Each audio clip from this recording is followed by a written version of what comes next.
to this. Look, look, look. Before Money in the Bank, oh, he lost, and then bam, on Monday Night Raw, he's back at it again. And you know what, though? I'm going to do an anti-glacier, Santi, as you practice with Yeska. This is a false flag. This is a problem. People were talking about, no. People were talking about, like, dude, this is a better pasture for LA Knight. LA Knight is now involved with Seth Rollins' division faction. I'm like, dude, this doesn't make a better thing for LA Knight. If you wanted to make LA Knight a thing, just put him in the King of the Ring.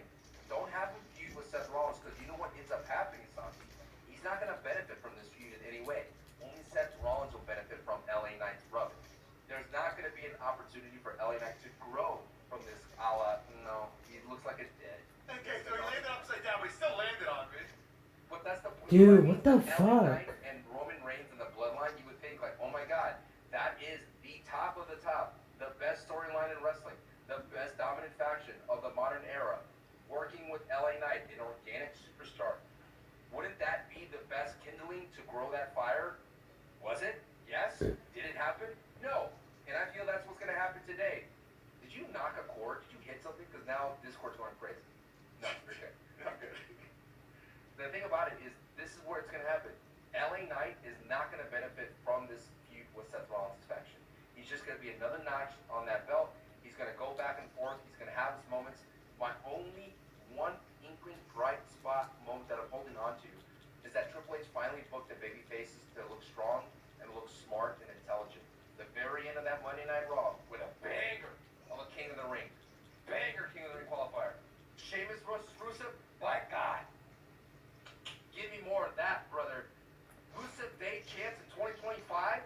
Dude, with a hard-hitting meat-on-meat? What I loved, my favorite part of that match, even though like the whole match was good, there was a moment where Sheamus and Rusev are beating the piss out of each other in the ring, and then Bronson Reed takes them both out. Then Bronson Reed watches from the corner as they both stand up, and instead of them standing up to attack Bronson Reed, they just go back to beat the shit out of each other. That was so good. So good. This was so good, and it kind of felt like, not nostalgia, it just felt like home cooking, man. It felt like I know you could say that's nostalgia, but it felt like, oh man, this is such familiar territory, and they haven't skipped a beat, and Rusev looks great, Sheamus looks great. Oh yeah, I could watch this 7 times, and I'm happy. I don't care if it's for a belt, no belt. These guys have phenomenal chemistry, and it makes so much sense for Sheamus to Hulk up against a Rusev. It makes so much sense for him, not Kaiser, right? It never made sense to Hulk up against Kaiser. But imagine that moment where Sheamus does it, come on, fella, and he just gets beaten down by Rusev. Dude, it was amazing. And then on the other hand, you had Bronson Reed running around with Jey Uso, right? There were some cool moments between that, but then you had another Jey Uso in-game moment where out comes Braun Breaker, and like, oh no, not this again. And then out comes Sami Zayn, and you're like, all right. And then Bronson Reed gets the upper hand, and then out comes LA Knight, and you're like, awesome. And now it amplifies again. Out comes Seth Rollins to attack Jay Post, and then here comes Cody Rhodes. It's like, this SmackDown, old school, ruthless aggression, dare I say, the golden era of SmackDown with Triple H and The Rock. It felt that fun. And at the end of the day, we have all these fun pieces.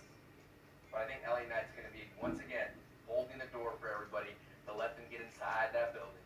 You know what I mean? Before you know it, you held the door for 20 people.